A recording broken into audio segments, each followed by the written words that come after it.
Good evening, good morning, and welcome to Trollspellet's living room, where we are back with some more theoretical views of Impulsion today, or at least the beginnings of Impulsion. How to get Impulsion? Yep. So we have been focusing, as you well know, on the training scale.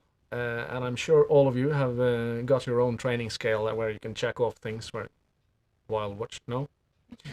No. We were thinking maybe that was the case, that you didn't have that, so we thought to supply it for you. Here we go. Ta-da! So the training scale up on screen for you all, right? German training scale. Hannah has put in some stuff here. You see in green it says rhythm, looseness, and contact, which are the three first steps in the training scale, which is also called familiarization and troubleshooting. Yeah, we're calling it. Yeah. So we take troubles away, or just get used to riding, depending on how you look at it, right? Yeah, because every time there is a serious trouble in the movement of the horse, you need to go down there in the basement to fix the stuff before you go up and do the advanced riding. Or at least check if there is something wrong with the rhythm, or if the horse is tense, or if the contact is not there. You need to go down in level to fix the basic stuff. So always check on those three things then. Yeah. Right. So then we go to the other side of this thing, the left side. It says development of propulsive force in blue there. And there's a clamor around looseness, contact, impulsion, and straightness. All right? Can you... Yeah, also, we're talking about the black pieces. Those are the advanced riding.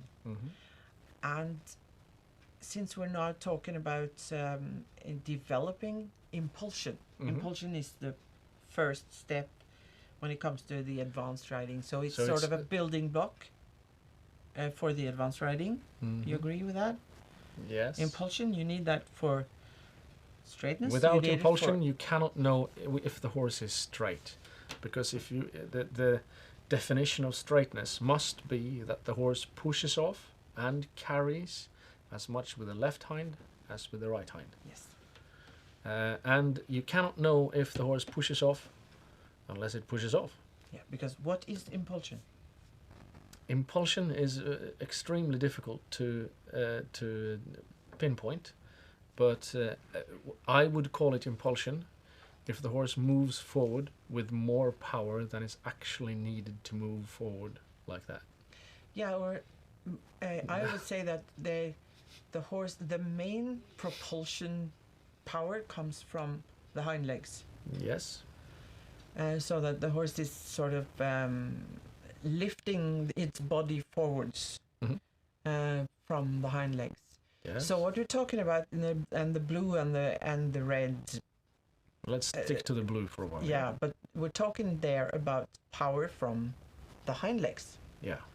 So first, according to the German training scale, and I agree with that, you need first to develop the propulsive force. That is, the hind legs are sort of kicking off backwards, like so that you get extensions, so that the horse can push, the pushing power, and then when the horses have developed this pushing power from the hind legs, then you can develop the carrying power.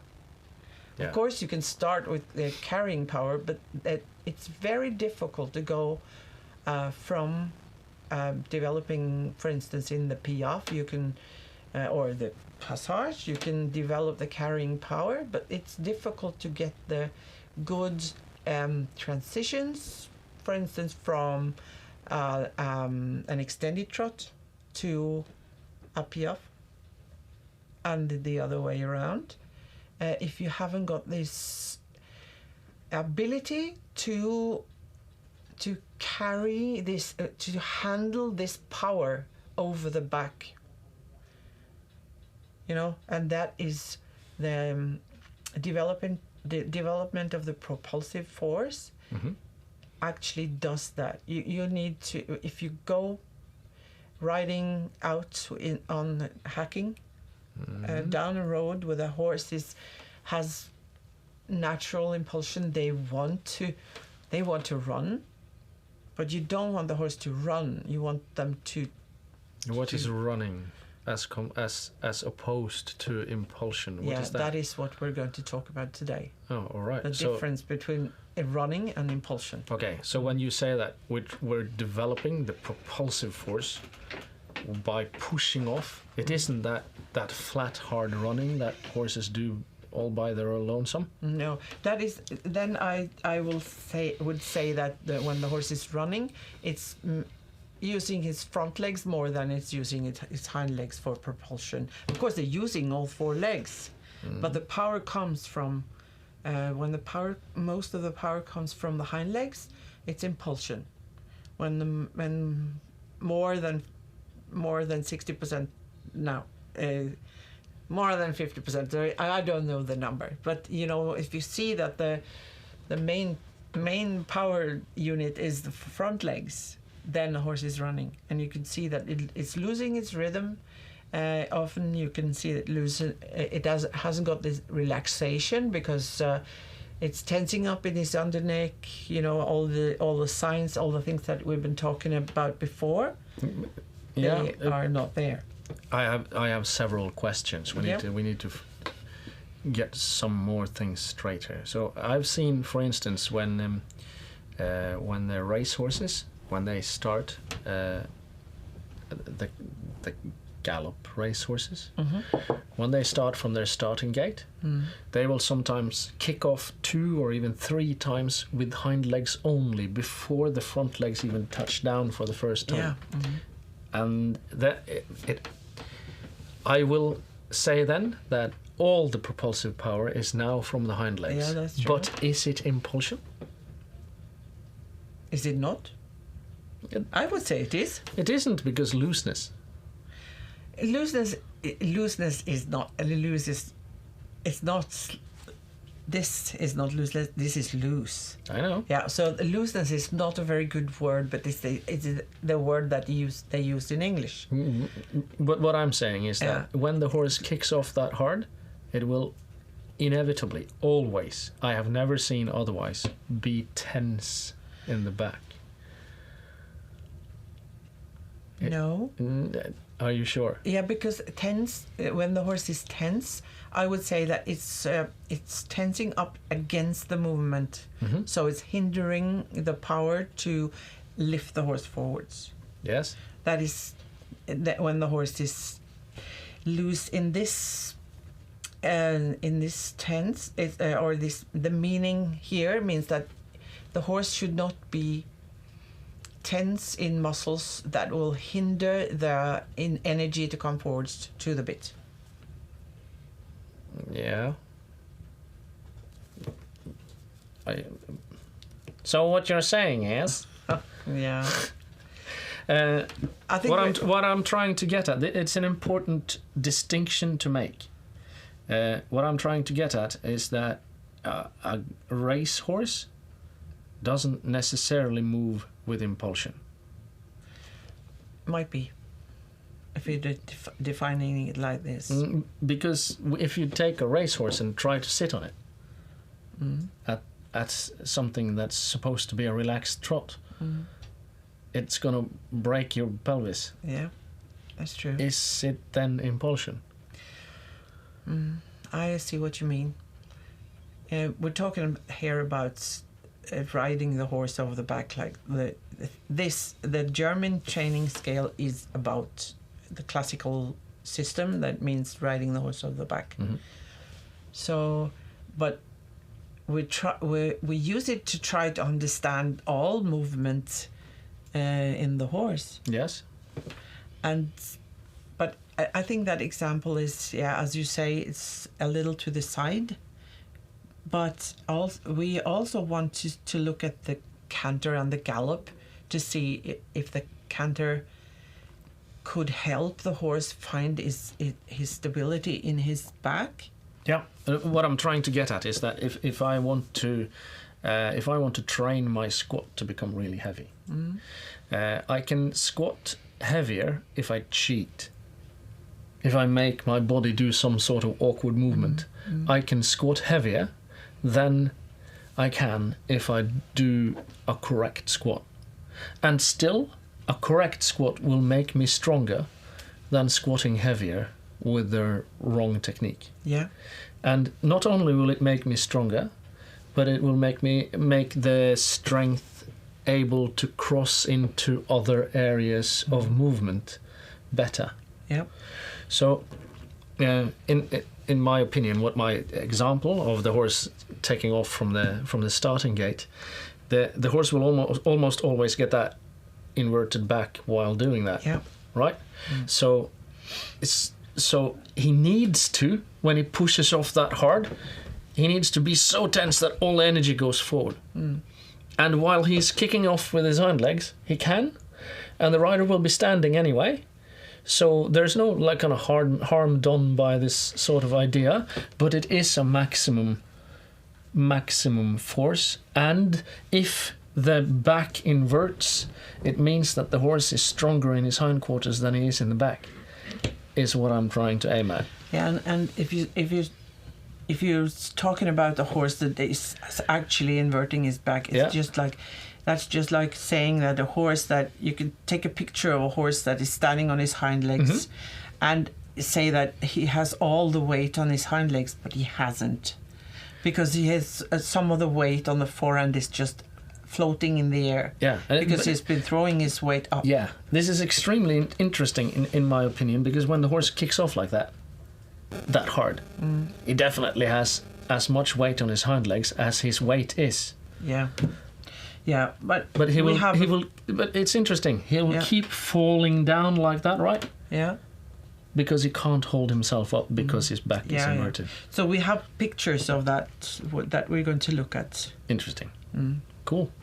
So, but there is some, as you say, with the development of the propulsive force, there needs to be some contact and looseness, and then some elements of impulsion and some elements of straightness. Is that right? Yes. So it's not... what we're talking about now isn't... Impulsion is now perfect. That's not what we're saying. It is... No. This is developing the impulsive because impulsion is difficult. And as you have already said, like just running out of the start gate is not the thing that we're talking about here. No. There is some sort of other control or some element like that. Yes, because you need the looseness and the rhythm and the contact and the over the back thing that we've been talking about for streams and streams. Yeah.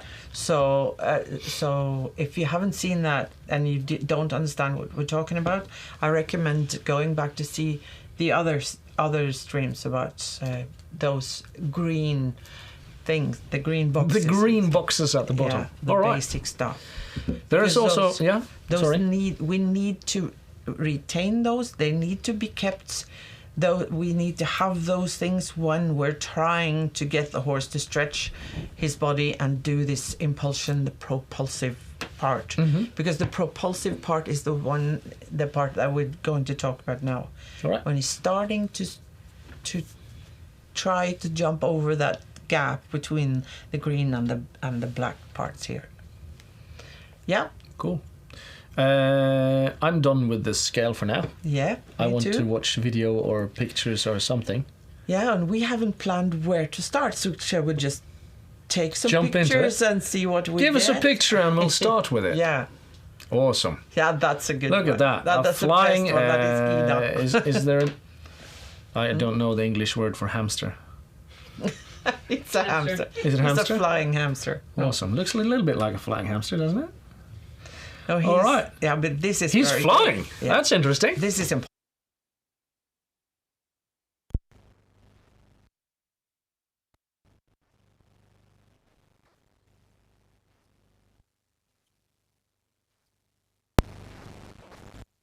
assume that you know what I'm talking about when I'm talking about parallelity. So the integrity of his whole structure is strong. So that means that when he is kicking off with his hind leg there, back there, you can see that his whole body is actually going upwards. So his front leg is higher than the hind leg that is to the sort of the right hind leg, is it? Yeah. It's the left hind. Yeah. The near hind and the off front are most forward. Oh yeah. I was talking about the other bit. That's All right, the most okay. But that's okay. But the same thing can be seen in both. I think. Yeah. So this is a very good picture of an extended trot. Yeah. But the horse is a small one. He is a cold-blooded trotter, so he hasn't got the expressive powers and basic gaits that a dressage horse has. No. But the principle is the same. And when we're trying now to show the development of these traits, so then we have Ida and Yandar, and me and my old show jumping horse that he has got very stiff shoulders. So we're trying to show not so perfect horses and riders that we are training to get there. But okay. This guy's obviously pushing off. That much is kind of. Yeah, with the hind legs. Yeah. Yeah. But this is not pushing collection. off with all. No. Oh, he's pushing off with all his legs, I guess. Yeah, of course. Yeah. You're always using all the legs, but you could see that he's using, because he can't do this. All these things that I'm talking about, the parallelity, the nose in front of the vertical, the stable back, and all those things at the same time, and also extend the gait and the steps so that he's actually flying. You can see that he's in the air. He's above the ground. Yeah. All legs. So that then you can't get that unless the hind legs are the ones that are. It's an important thing to notice too, that quite often when you see pictures of extended trot, at least one leg will be kind of on the ground. Yes. And here you can see that it isn't. Yeah. Cool. Because you can. We don't want to show pictures of others and saying that this is not good. We won't do that because I don't think it's nice. But you may go to the internet and look up extended trot and see if they are parallel. Yep. That is not so often that you can see that. More pictures, or do you have more to say about this one? No, I think we'll try to see the others. The rider's smiling too. Yeah, I think it was really fun. And here's me, and this is not so good. So, and that is because he is not over the back. You can see that he's tense, his underneck is on, his withers is down, his back is down, and then the parallelity is lost. And even if you can see that the hind leg is probably going to hit the ground before the front leg, which sometimes will be called like a positively broken rhythm, and I can sort of see the idea, but that's not what's going on in this picture. Another interesting thing to note here, in my opinion, and it's difficult to see with the angle. With this one, you can see that the hind legs are really reaching out, really opening between, while the front legs are not. And in the last picture, can we go back one picture, please?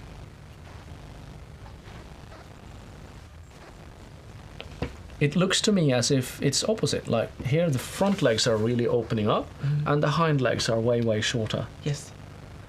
Can you elaborate on that for me? You can do it because you're better at that. Okay. All right. Okay. You asked for it. I did ask for it. I should have seen that one coming, actually. So this has been a race trotter, and when they pull a carriage, the front legs work a lot and become strong, and gymnasticized through the shoulders in a way that your horse has not been.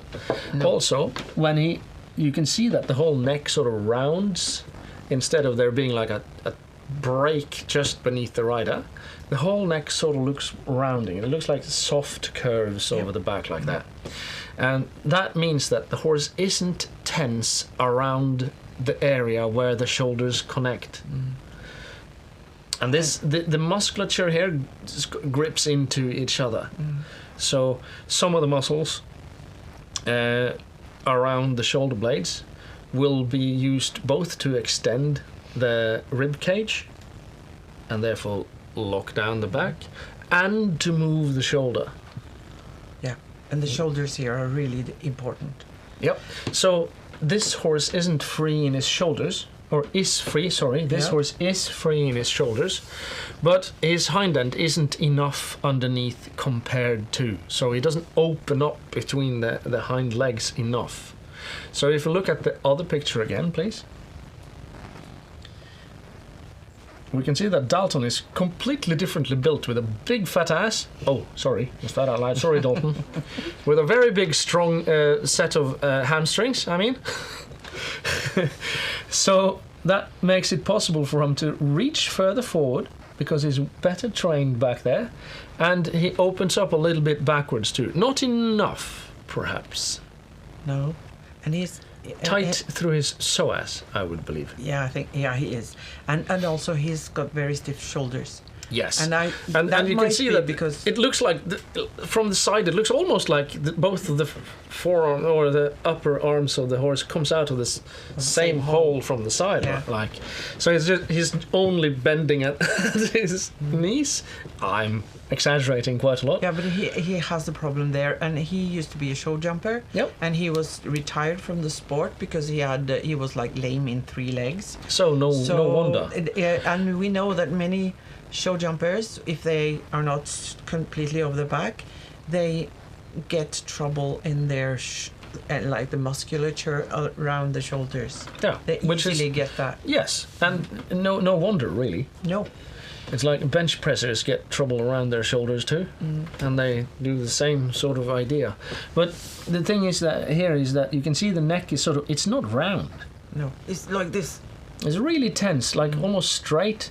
And even if the nose is just in front of the vertical, which we would like to see, the rest of the image doesn't fit. No, so you can't. You look at it. Many people look at the nose and they say, "Oh, it's in front of the vertical," and then everything is good. But you can see here, no, that's not true. No, it is not. I would hazard a guess. This trot wouldn't be pleasant to sit. No, it's awful. It's awful. It even. is. Wow. You can see that. I'm like, oh. Yeah, you're not smiling in this one, are you? I also can see that your knees want in and your butt is sort of moving backwards in the saddle because of... He's throwing me around. And yes, because that hard movement makes it difficult. But even so, this work is important. Yeah, that he's much better than he used to be. And a year ago, I couldn't do this. I couldn't do this training, and because every time we tried some impulsion, he would just freak out. How so? What do you mean freak out? Like throw his head in the air and just run as fast as he can, or so way stiffer in the back and neck and stuff. And rear and stuff like that. Yeah, he would. All right. So that sort of covers this for me. But there is something I would like. Shall we say something about stab mo? Yeah. Because we want a stable stability in the body of the horse, the torso, and in order to get that, we need mobility in the shoulders and the hip joints. Yeah. So what you can see here is that his front leg can hardly move farther forward than it does here, as compared to the body. So he can't stretch it further than that, because with this much power, he's so stiff that what will happen when he stretches further is that he will bring his rib cage with him. Yep. So this is why stab mo is a thing. The same, you can see it in the back too, but it's sort of weirdo because he is so weird in his movements back there. But what if the hind leg swings really far underneath, it will bring the pelvis and thus also bring the back with it. And then the back isn't stable anymore. And you can find it isn't. It is the same thing that happens if you. So if he's stiff around the hip joint, he will bring his pelvis with him, and then he will round the back too much. The same thing happens with us if we try to do squats that are really deep. Then we will quite often you will see that the person manages to keep his or her back straight till you get really deep, and then roll your butt underneath yourself, so you get what they call the butt wink in like CrossFit and stuff like that. So your butt does a little bit of a wink at the bottom like this, and that means that you have lost stability in the core, or let's put it this way: when put under high loads, the spine is safer if it stays the same shape at the maximum exertional power. If it changes through that maximum, it is more difficult to stabilize, and the spine is also structurally weaker in such a position. Doesn't mean that it's dangerous to dance with your back loose. That's not what we're talking about. But when you're carrying power. But if you want to carry maximum power, you need to be able. So the more able you are through the hips and the shoulders, the more stable your back can be. And also, the more stable you can keep your back, the more mobilized your hips and shoulders can be as well. Yeah. So it goes both ways. Yeah. So that is because that is something that we could look at when you're looking at the rest of the pictures. What can we say about Stamo here? What's Stamo got to do with it? So shall we? Next picture, maybe, before I keep singing. Take a quick break. I need to adjust something. That's not a problem.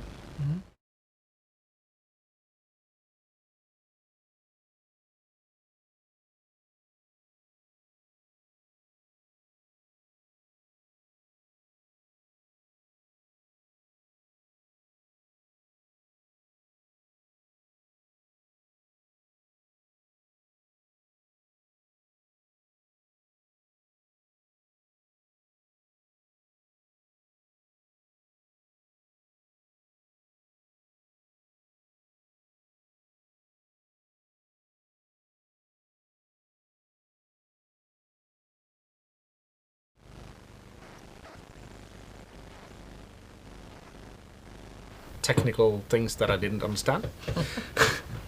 That's why we keep people with us. We are going to go on to the next image, or it might even be a video, I don't even know. Let's see. Next, please. Surprise, surprise. Surprise me, please. Ooh, Oh. more Here trotty we go. trotty. This is nice. What's nice about this? Yeah, he's I'm not saying it isn't, I'm just... he's trying very much to be over the back. He's stretching. He's trying to stretch his top line. He's a little open behind, and you know his the one of his knees, front legs are bent. So he's still a little slow in lifting that leg. So he's not quite. It's not perfect, but he's trying, and that is what we're after here. That the horse is actually trying to stabilize his back, trying to loosen up his hips and shoulders, and trying to find the rhythm in this extension. And yeah. So he's trying. If we look at the A in between the hind legs and the A in between the front legs, it looks sort of similar, but there's some funky thing. You said the bend in the knee. What do you know why that is? Why does that knee? Because he's not quite lifting. He's and I could see when they took the picture, I could see from the front that he's sort of what's it called when he's like paddling a little bit. Yeah, it's when his front legs are doing this mix mastering things. Yeah, and that is because he's called, not right? quite up in the withers yet. Yeah. And you can see that behind the saddle, he's a little whoops like this, Yeah. and that is because he's not lifting there. But But- it looks like he's strong in his like front end, because it looks like he's lifting in front. Yeah. He's kind of lifting a bit up through the. But this only means that it can be even better. Yeah, obviously.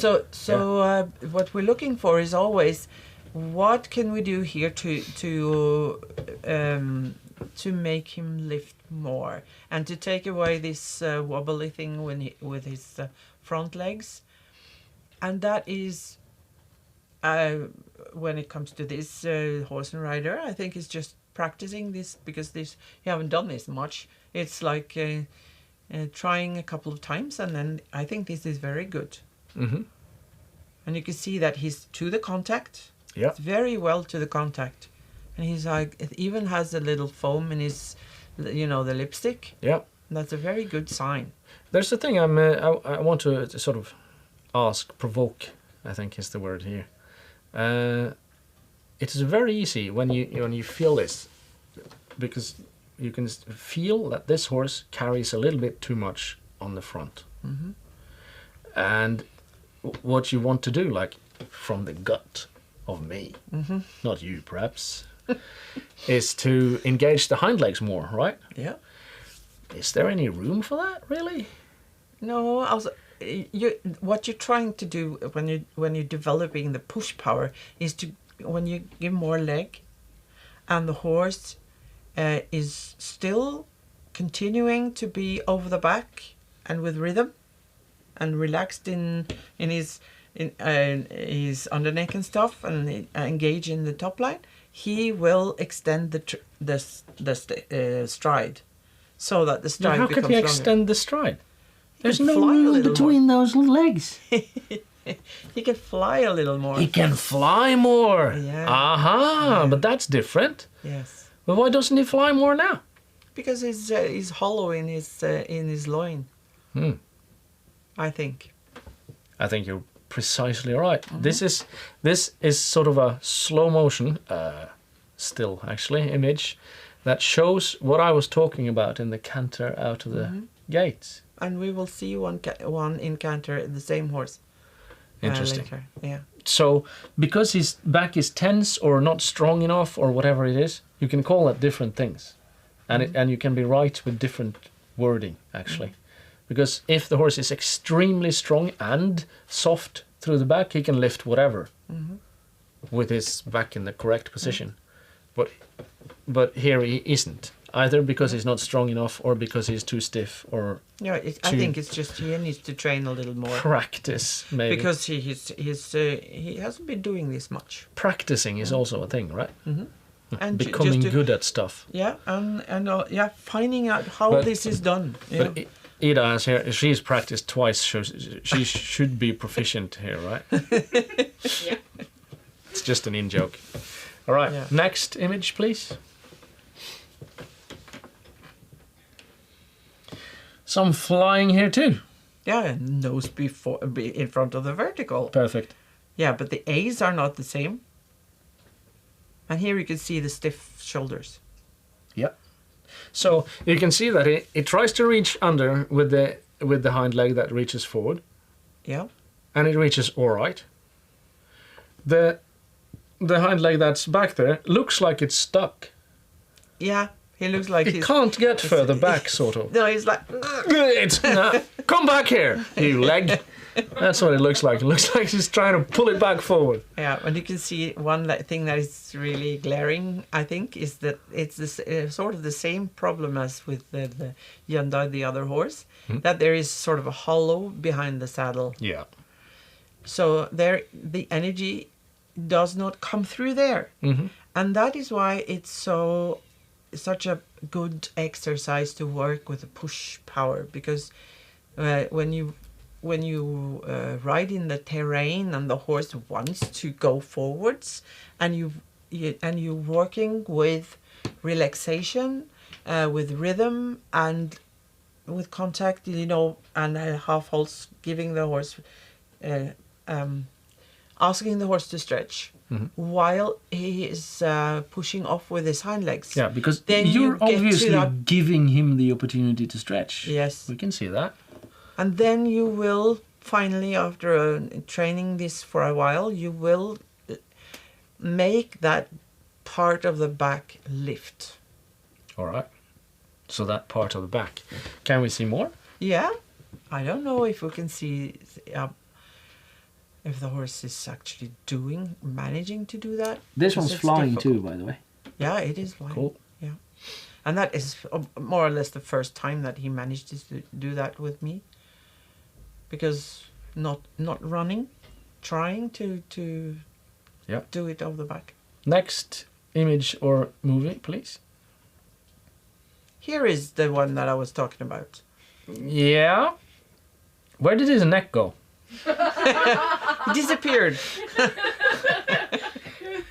Looks like somebody screwed his head straight on his shoulders. Yeah, and that is so interesting, you know, with a horse's neck, because the spine is like this inside that thick, muscly thing that is called the neck. So if it stretches the neck, it becomes long, and if this S becomes like pressed together, the whole neck becomes really short. And then because I wanted to show this picture, because you can see that the neck, the withers disappear. Yeah. And Like a turtle. so it's a completely different horse. Yeah. And that is, and now he's on his hind legs, yeah, What's but in- he doesn't carry. No. It's interesting to see how his pelvis is really tucked under. Yeah. You see that? But his back is still like flat or almost curved the wrong way. And there is a point just in front of the pelvis where there's a hole. Yeah. Can you he see has got a hunter's back, hasn't he? Yeah. Right there. That is still too stiff. And that area doesn't allow his back to be up. So his back is locked in the down position. And you can ask for those hind legs all you want. Nothing's going to change. But this has become much better, hasn't it, Ida? Yeah. It has, with this training, it's become much better. She's still smiling, but I think she's laughing at it. Yeah. Yeah, because there is a good picture of the canter as well. Yeah. Interesting thing to note as well. That hind leg that is just about to touch down, that's not going to push, is it? No. It's going to slow down. It's going to let the pelvis just pop back up where it came from. That's what's going to happen. Yeah. All right. But Cool. let's Next see another picture, one, please. Yeah. There. Oh. He's got a neck again. Where the hell? Yeah. What? And look at that hind leg that is on the ground. Yeah. It's really pushing. Maybe. You can see that the whole I can see that. pastern is, yeah. Yeah, it's not devoid of pushing power, that's for sure. So when training, what I'm saying is that when you're training push power like this, when you're going out in the terrain and making sure that the horse always is over the back like this, you will you will ask the horse in a nice way, a natural way, to start using his hind legs in a good way and together with the back. But this guy said he's using his hind legs enough, as far as I'm concerned. The trouble is that the top line is just too short. There's not enough room upwards under the seat of the rider yet. But We know that's increasing, and you know, compared to the last picture we saw, this is 1,000 times better. Yeah. And that happens in the same training session, and it'll happen often as well, which is fine. Amazing, cool. Next, please. And this one is a little better than the one that we saw. Yes, this looks less tense. The neck has got a curve in it now. Yeah, true. That's good. Nose is, I don't know, It's behind the vertical. slightly behind. And you saw the contact is lost. Yes. Mm. There's only contact in sort of one rein-ish. And that is because the back is down. Very. But this horse he's not able to lift his back properly. No, but he still needs to try. Yeah, in now this he's here trying. shape. Yep. And it's really efficient because you were riding him for a couple The of other days day. ago, and then you were piaffing him and doing the passage, and it was much better than it's been before. Much better than it has been. So there's a little bit of a flick in the in the front leg still. Yeah. But he's actually he's hovering over the ground, and that is he has I have not been able to do that with him before. No. With the correct rhythm. No, it's just running then. Yeah, he's very good at running. Fast. Not fast, but just bad. Tensely. Yeah. Yeah. Next. This is good. Good job. And it's the same stride, but then you can see that this is more parallel, and he's not that behind the vertical, and the back is better. You can see also that it is easier for me to sit in a balance in this moment, and it's much easier when the horse is over the back and in rhythmic. It's much easier to sit on the horse, and with my health, I'm not very strong physically, so it's very important for me that I can't sit on a horse for a long time when it's not in rhythm. Cool. Yeah. So this is what we're trying to get to. So getting closer and closer to this, and then past this to get even better, and obviously. then when you're working like this and you're doing it regularly, the horse will be able to. You can't just do the splits first time you try. You need to practice. Maybe with a revolver. You know. So then, if you do this and you keep the rhythm, then the horse will gradually stretch, and the stride becomes better. Yep. Yeah. Next. And here again, standing in the stirrups, letting the horse try, and the rhythm here. It's a shame that we didn't get to get videos of this horse in canter, because we couldn't, because it was so windy, so that all you could hear was like the wind, but the rhythm and also the landing, the sound of the hooves landing is just like the coconuts of Monty Python, you know. It's so clean. The sound is like the rhythm you is make a proper clock to hit the and floor at the same time. because the landing is not like this. It's and it's fascinating. And also this horse used to be a four beat, didn't he? Yeah. It's still 4-beat here. Yeah, here, yeah. It's the same, but we have another where you can clearly see that he's 3-beat. Yeah. So working with letting the horse go forwards with your hands, trying to keep the contact, trying to keep the rhythm, and then just letting the horse do the rest. And can I just note that the back isn't down?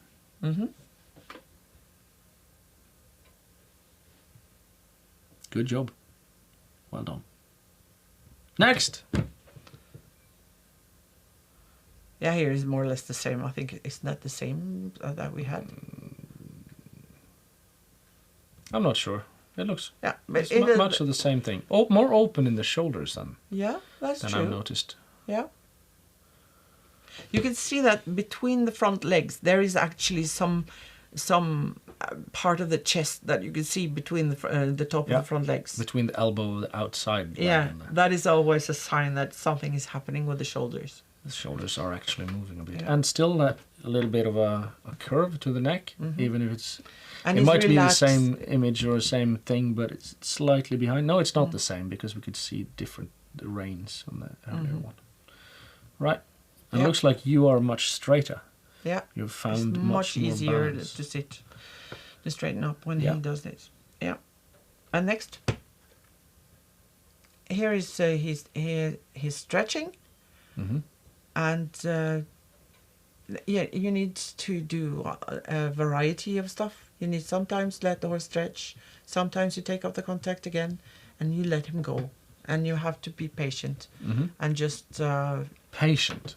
That yeah, sounds do it horrible. again and praise the horse when he tries. And the horses often think that this is very fun, and especially when you're going uphill a little bit. Yeah. yeah, uphill is very good, but we didn't have a hill that was without ice, so we needed to go here on the straight road.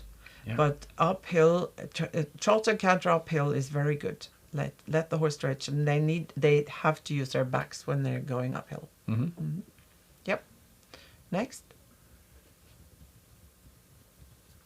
Here's the same. I'm trying to stand in my stirrups and let him stretch. Yeah. And you see that he doesn't, because there is something he has got.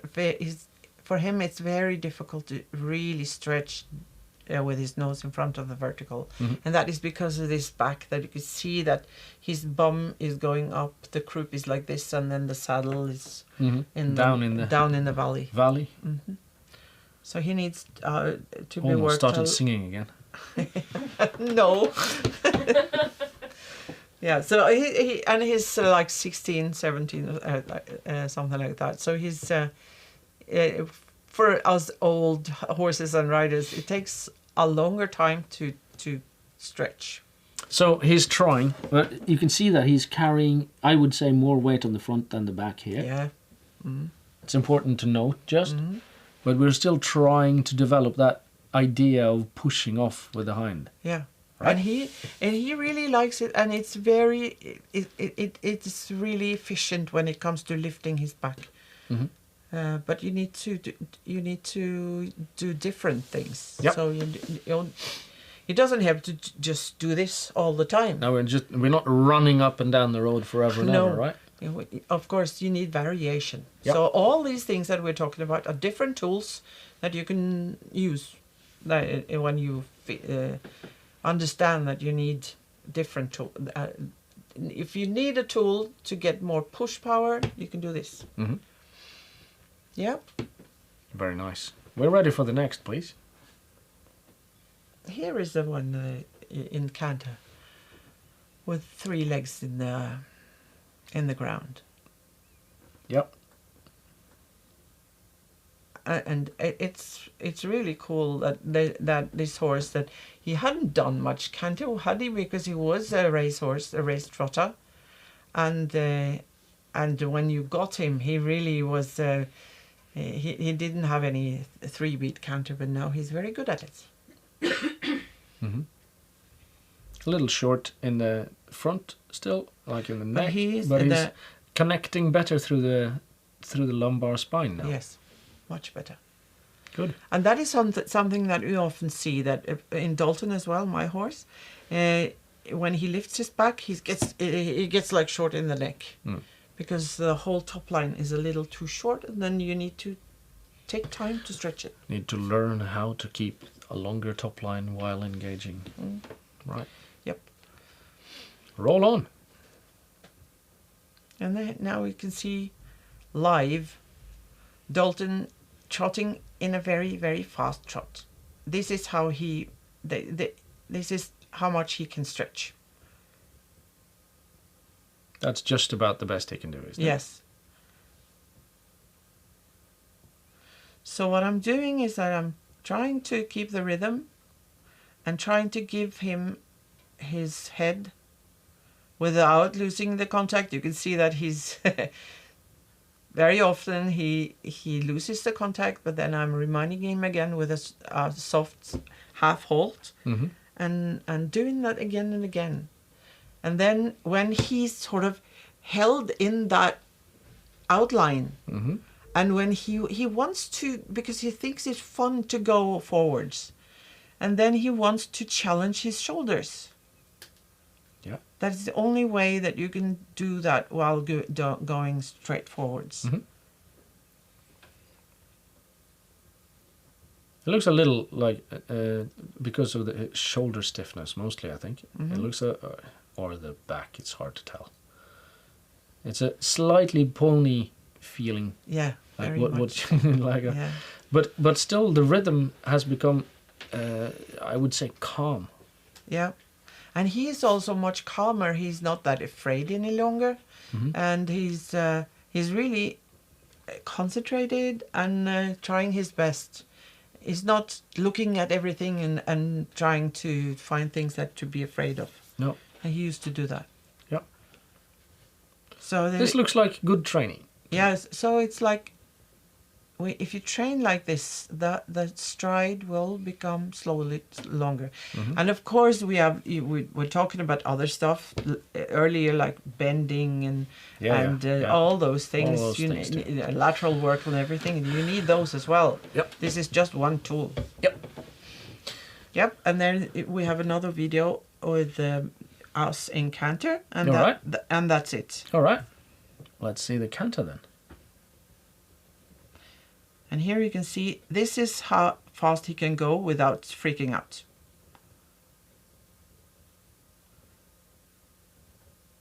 Or freaking out, that means that like going with losing the rhythm. Yeah. But you can see that his nose is stretching forwards, down, down. Mm-hmm. Not he used to be very. So when he lands on the ground, the head falls. Yes. So that means You that see the that? back lifts. Yeah. This forwards with the nose, Yeah. and not this. Yeah, not the oil pump. Yeah, feeling. yeah, yeah. Forwards with the nose. So then, if we just So all this talk of pushing power, and this is the speed you're talking about, is it? yes, That's important. yeah, Mhm. Yeah, because if you're just running and let the horse just gallop, that does not necessarily develop the pushing power. It's like it's important to not let the let the horse run like a 10-year-old boy who's trying to run as fast as he can. You know, trying to move his arms and legs at maximum speed but not gaining any ground whatsoever. I'm sure you all have seen that sort of thing. I'm running so fast now. No, you're not moving at all, actually. But Yeah. so if you get that feeling that the horse is trying to move his limbs fast, quickly, Yeah. that's not right. Well, that picture got in by mistake, I think. Yeah, well, the horse is looking at something it got in by mistake. That's all right. Yeah, so this is a horse bent to the right. Or looking at a bicyclist.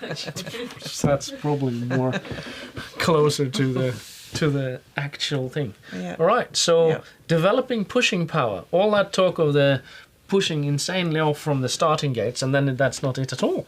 No. That's interesting. And it's also about all the people who say, get out into nature and ride out and let the horse have fun in nature. That's a good point, because you get a natural wish to go forwards in the terrain, but it's important to keep those three basic things while you're doing it, because if you go go out in the terrain when the horse is tense, you will sort of continue training that tense movement. So we need to go out in the forest and ride a little bit. Yeah, but you need to do all the training in the arena as well. well, Okay. because you need to. Because just going out into the forest, I'm disinclined to acquiesce to your request. It means no. Yeah, but Just a joke. Everybody you do knows that that- I don't do that more than Yeah. I have to. No. But when I do, I have fun. Yeah, because it's fun when you do it correctly, and also it becomes more safe, because the horse is more concentrated. It's more Of course, relaxed. it's safe when you trot around like you just showed or canter like. Of course, it's safe. Yeah, Yeah, Yeah. amazing.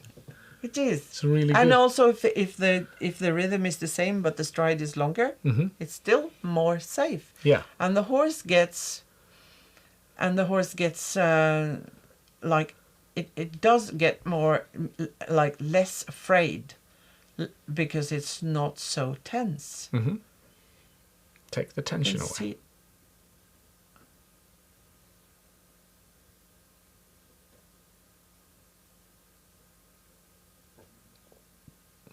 you can see that his shoulders are so stiff. Yep. Not so much in the backwards way. More in the forwards way. Yeah, it's very difficult for him to stretch his legs forwards. Gotta stretch his lats a bit, I guess. Cool. Yep. So I think I'm yeah. It's soon time. So Brilliant. Hey. We've filled an hour again. yeah. So unless there's popped up some crazy questions, I think we're going to call it a night. Yeah, and next time we're going to talk about straightness, I think. Oh, help. Yeah, and you're going to ride that horse. Oh, well, thank you. I'll show you straightness. I'll show you to work towards straightness with a horse that is anything but straight. That's what I'm going to try and show you. So tune in again in a couple of weeks, and we'll try and entertain for an hour then as well. So until then, take care. Have a good time. See you later. Bye.